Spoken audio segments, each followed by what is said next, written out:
amarga será tu muerte. I let ChatGPT plan my entire Mexico City trip.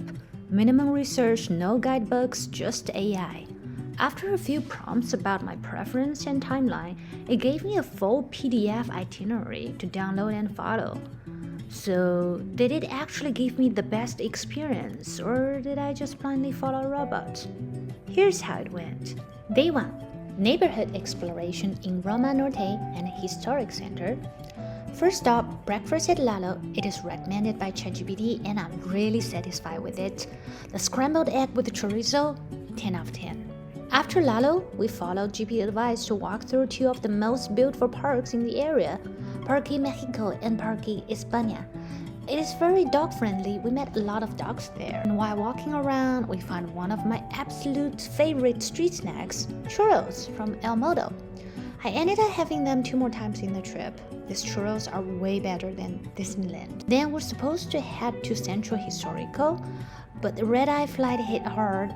Instead, we checked into the hotel early and nap time. Once we woke up, we finally made it to the historic center, Zocalo, the Metropolitan Cathedral, and Palacio Nacional. When walking through the Central Historical, we randomly stumbled upon Mexico City's Chinatown. Since it was Lunar New Year, the place was packed. I have to say it was very interesting to me as it is a Chinatown without Chinese, and they are selling these pointy hats that Chinese people do not really wear. After exploration of the historic center, we went to GPT's dinner recommendation, Conchamar. It is my favorite meal of the trip. The fish was legendary, fresh and juicy. The service is so attentive. If you love seafood, please try.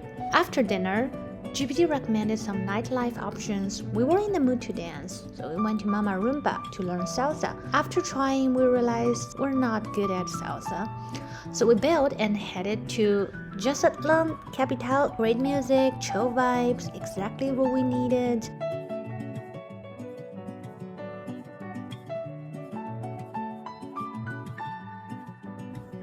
Day 2. Museums and Polanco City Walk. So, we were supposed to hit multiple museums today, but reality, we slept in until 11 a.m. Oops. Eventually we made it out, walked through the cute Condesa neighborhoods, went to some casual Mexican restaurants, and had some traditional food, pancitas. Then we headed to the Museo Nacional de Antropología. This was actually a great call because learning about Aztec and Mayan history gave us way more context for tomorrow's pyramid visit. Instead of more museums, we explored Polanco, Mexico City's luxury district. Polanco is super clean, super expensive, and super exclusive too. If Roma Norte is Brooklyn, Polanco is like Beverly Hills. Later, we went to this super aesthetic spot with the Mi Amo CDMX sign, perfect for photos, and then had to dinner in Polanco. Tonight, we switched it up with some Thai food.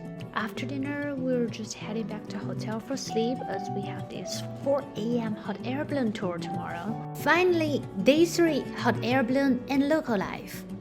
We woke up at 4 a.m. for this, came to the parking lot of the balloons. They were all sleeping. The tour took us in the air for an hour, overlooked the pyramids, and provided buffet breakfast with Mexican live music going around table for people to order songs. The hot air balloon ride is the most magical experience of the trip, so worth it to get up early. In the afternoon, we went to Luis Balaguer house. For architecture lovers, Luis Balaguer is a must. The design, the lighting, the colors, it's like stepping into a piece of art. After we went to Coyoacán market, waited an hour for these street tacos and tried tapache. Interesting flavor, but the tacos are so good. Walked around the lively main square, exploring markets and just soaking in atmosphere. It felt more local, colorful and historic.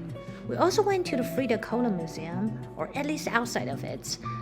Tickets were sold out, so we just took a look from the outside. If you want to visit, definitely book at least a week in advance. For dinner, we decided to switch it up with Spanish food. We went to Cavadonga, an old-fashioned Spanish restaurant where we had paella and this amazing dish where a fish rolled in shrimp and stuffed with more seafood. It was so good.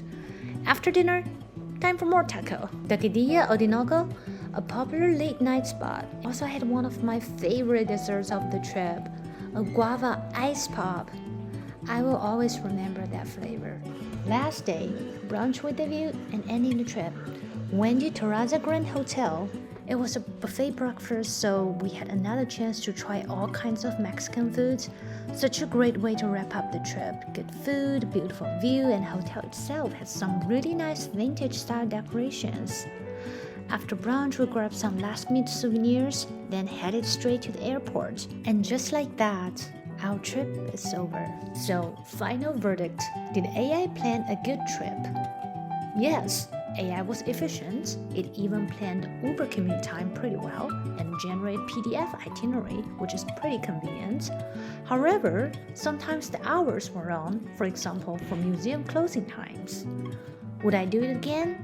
Absolutely. It saved a lot of time of research for me, and it's very flexible in adjusting itinerary too. So my next trip will be airplane again. Bye bye.